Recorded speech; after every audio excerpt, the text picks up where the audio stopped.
votungupala tabeloni valinaho varabhela tabelo dzavo dzibva mbiluni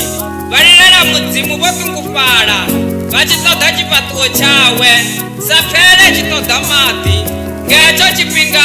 valugasa mbongola miseve vachichotelwa vaihumisa nga tabelo mbilu dzavo dzichena samahata mudzimu vamba na hesa vamuvonaho mishumo yavo itakadza shango kerekeni ndivone vakhetwa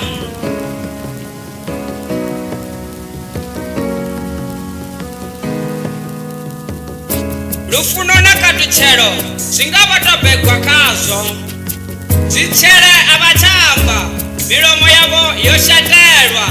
dzine vatoda ndi uri litadulu lipfumule mitodzi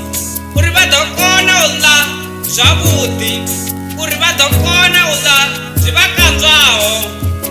mudzimu ramakore uvapindula ngaupulupedzeya ngauri mishumo yavo itakadza mudzimu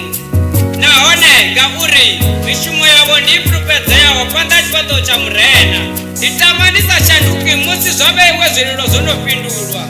ngauri uchi yavalinaho musi vanopindulwa varembuluwela muneyi vatomodhikikinyadzikana vari vone vakona varikanda vachirivona vahamba musi ula vasina chitu vachirililela ichivanekedza zivakanzwaho vachirabhela mudzimu tabelo dzavo dzapfiwa nditama nizidive uri nisingoshanduka nifarengo ralo katabelo mudzimu asabhalelwi ene ramakole kama mwana we oambari lushakalanga lune lampfa latavedza mishumo yanga ndidoruneya Luka 1:37 iringa ura unachina mudzimu asechikone richiya kama mwalo mamwe rawana Mika 7:7 iri avane ndidorindela mudzimu ene mune udopfa tabelo yanga anekedza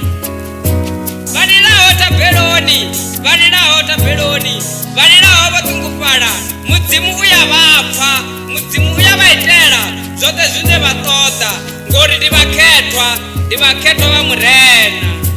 ndiumbula mishaka Shadraka na Abednego vochimbila na ndoni ya mulilo ngori vova vakhetwa va murena vovopulupela mudzimu ngori vomba vari mudzimu udovalwela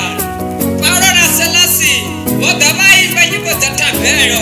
maganje dzingedane